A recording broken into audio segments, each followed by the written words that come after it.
Welcome back to my channel.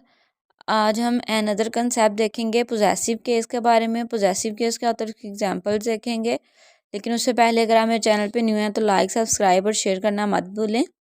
Start करते हैं definition से। पोजेसिव केस डिनोट्स ऑनरशिप और पोजेशन और ऑथरशिप। पोजेसिव केस क्या होता है? ऑनरशिप को प्रेजेंट करते हैं या पोजेशन को या ऑथरशिप को।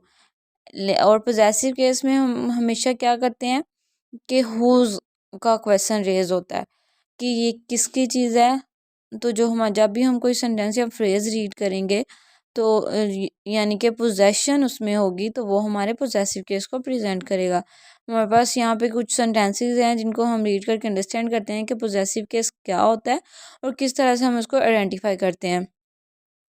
दिस इज़ आबद्स कार। अब ये क्या प्रेजेंट कर रहा है? आबद लिखा हुआ है, आबद एज अ नॉन यूज़ हुआ है, लेकिन उसके आगे क्या पोजेशन शो करने के लिए उन्होंने अपोस्ट्रॉफी का यूज़ किया है, जो कि प्रेजेंट करता है कि आबद आबद की कार है। There are Shakespeare's place.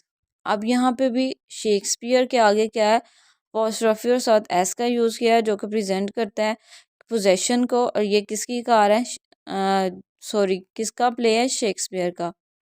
And third sentence है a mother's love is a noble thing.